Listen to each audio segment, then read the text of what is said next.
Hey, what's up, everybody? This is Charles. I want to welcome you guys to another episode of the Dreamerspro Podcast. And today I got a lot I want to get into in this episode today. So today we're going to be talking about how the Suns stunned the Clippers in a thriller last night, and how the Blazers were able to beat the Rockets to keep their playoff hopes alive. So that's what I'm going to be getting into this podcast today. But before we get into that, I want you guys to go ahead and hit the like button, hit the subscribe button, because we're trying to get to 5,000 subscribers.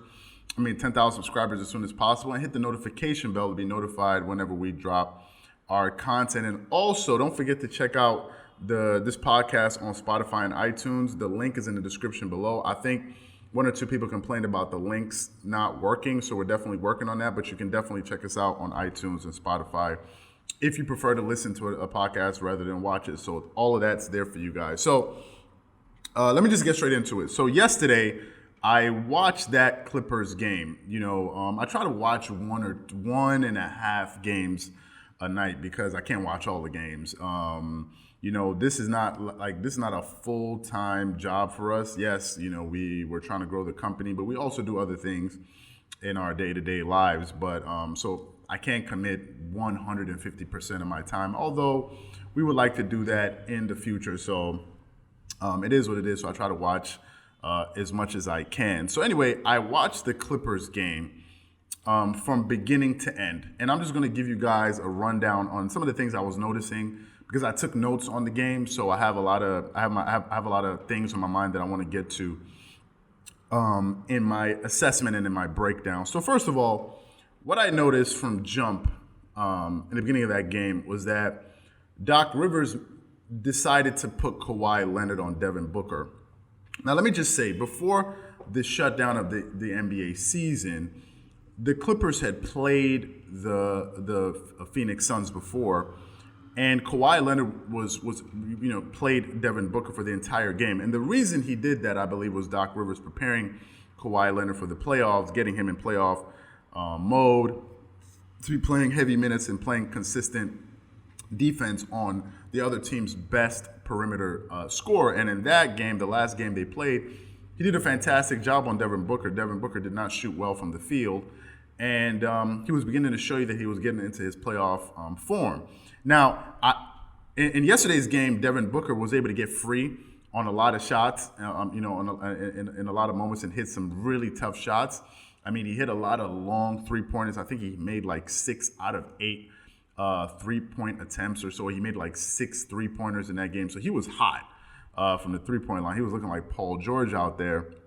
And he was scoring coming off of picks. I mean, he was getting picked, he was using picks, getting to his spot and hitting tough shots. And you got to hand it to the guy because the guy is a sensational scorer for that team. Now, the defense that I saw Kawhi Leonard play, he looked sharp at moments, but other times he wasn't, I didn't think he was like in playoff mode Kawhi. And I know some people are going to watch that game and say, Devin Booker gave it to Kawhi Leonard, but I don't think Devin Booker can give it to Kawhi Leonard in a 7-game series. I don't think so.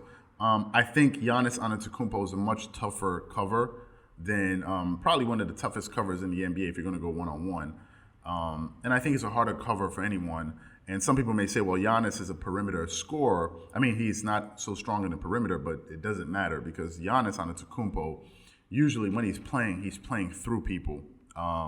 So it's not about you being able to catch him on the 3-point line and block his shot. Giannis is coming at you full force. At that point, it has nothing to do with his perimeter shot. It's about, can you keep this guy in front of you and can you stop him from getting to the rim, which is equally as hard as trying to stop somebody from the perimeter. So it's not like as if one is easier than the other one. Giannis Antetokounmpo is a freak matchup, and there's a reason why the guy averages 30 points, like 14 rebounds or 12-plus rebounds, 6 assists or whatever it is, and 2 blocks or whatever it is in less than 30 minutes. Giannis is the most physically imposing basketball player in the world today, and Kawhi Leonard was able to do the best job humanly possible on Giannis. So I think that Kawhi is going to get his playoff legs under him.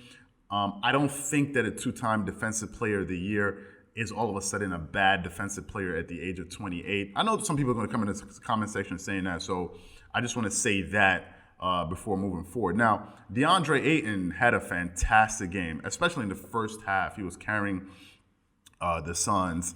But in the first quarter, the Clippers looked sharp on defense, but then, they started sort of coming apart. And, Devin Booker, he hit, I think, 3 threes in the first quarter. And in the first half, Lou Williams made his return. Lou Williams or Chicken Lou or whatever the hell they want to call him, Lou Wings or whatever. He finally made his season debut in the startup. And he missed the 2 games as we all knew he was going to miss, and he looked sharp. Coming out of the first half, he got a shot going he got a layup going to the rim. He looked like he had his quickness, his explosiveness. He looked like he didn't miss a beat. And from what I heard, he was training in his room, running on a treadmill, following the practices via Zoom or whatever it is. So Lou Williams looked pretty good for somebody that hasn't played any of these games thus far. So that was a welcoming sign to see him back. Patrick Beverley was looking tenacious on defense in the beginning, but he had to leave the game for I think for an injury he had with his calf where he re-aggravated something. So he didn't return to the game. But John Michael Green was really great coming off the bench for the Clippers in the first half. And I'm really impressed with the guy. The guy comes in, he does his job, he plays defense, he hits open threes. He's aggressive on offense. He doesn't force anything as much as maybe, let's say, Morris. But Morris I kind of understand because if Morris is aggressive on offense and he's hitting his shots, then it's going to help Clippers with spacing. They're going to be able to score a little bit better, create more opportunities for their other perimeter players, and make more of them a threat and keep the defense honest. So I understand him continuing to shoot. He needs to get in a rhythm before the playoffs and start hitting his shots, and he was leading the Knicks in scoring. Granted, the Knicks are a bad team, but nevertheless, he's not a scrub out there, so that was pretty good. Now, Kawhi Leonard and Paul George were pretty cold for the first half. I think they were like 2 of 10 combined and 2 of 11 in the first half. So they couldn't get anything going in the first half. In the third quarter, PG and Kawhi started to get things cooking, and I think Paul George ended up tying the game at 80 with 5 minutes to go in the third quarter.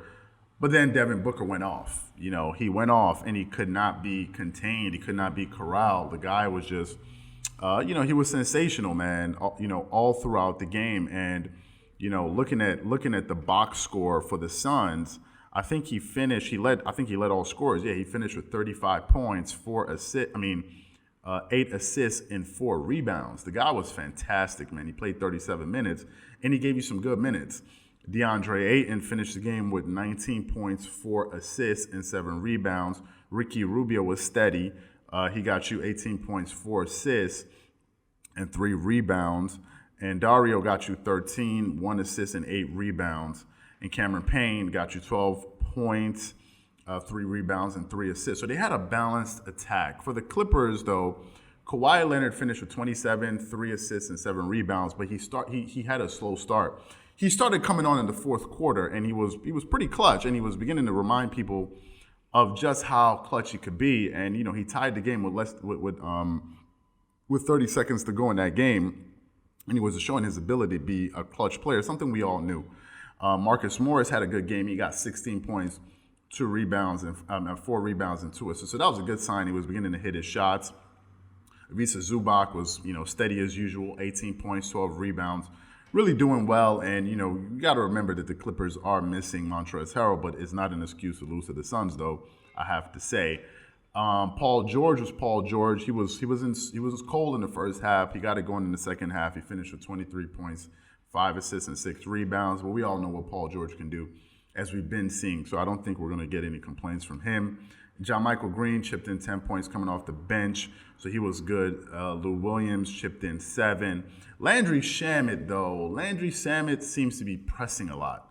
That's what I seem to notice from him. He comes in, and he's pressing his threes a lot. He's kind of like J.J. Redick, but the only difference is J.J. Redick seems to hit a lot of his attempts. That's what I see from J.J. Redick.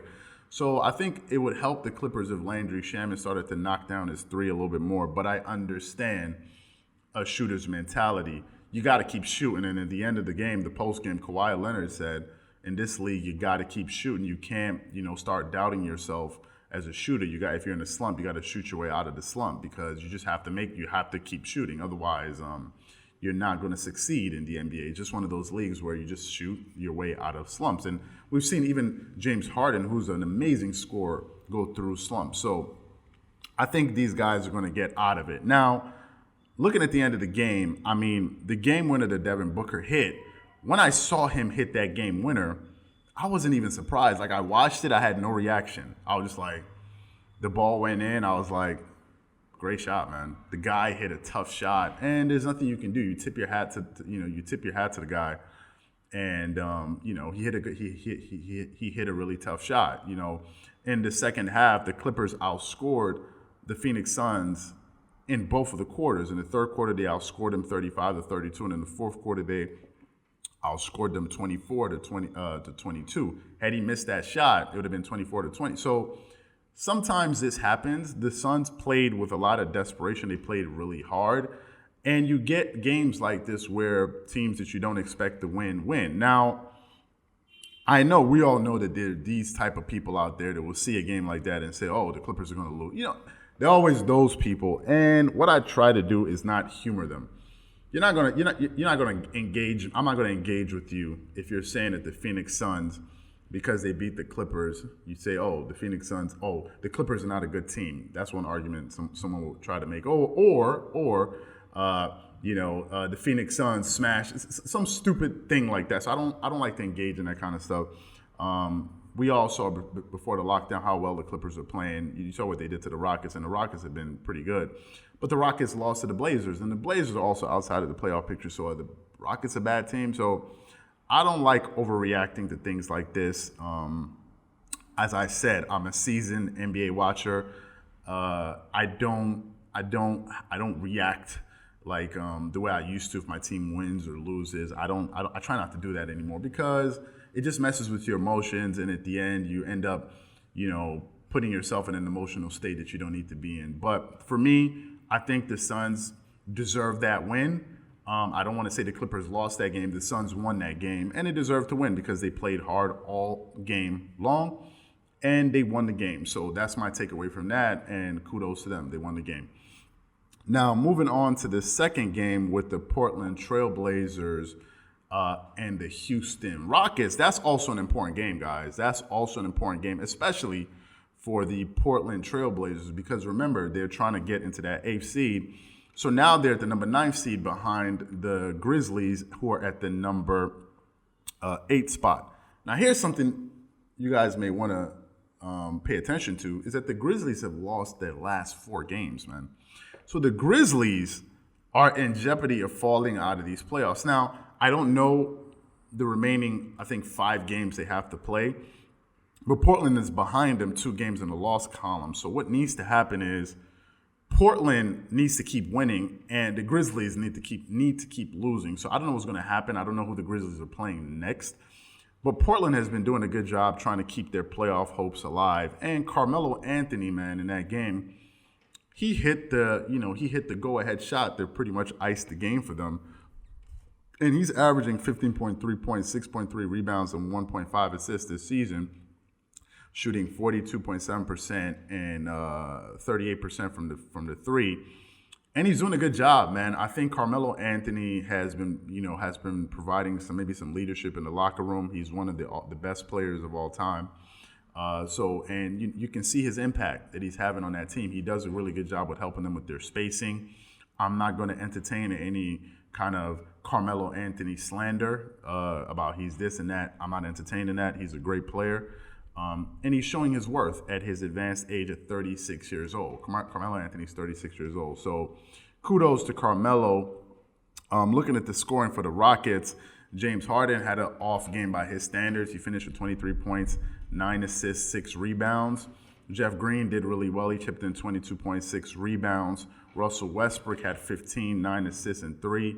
And Daniel House finished with 17, 4 rebounds, and 3 assists. On the Portland Trailblazers side, Carmelo averaged, he got you 15 points, which is a season average, 1 assist, and 11 rebounds, which is pretty good. And he's very good at blocking out defensively on defensive rebounds. And he has a hilarious audible whenever he boxes out for rebounds. I'm not going to say it on this channel because we don't use profanity, but you guys can just go, just search Carmelo Anthony rebound, and it's hilarious what he says, man. So that's Melo for you.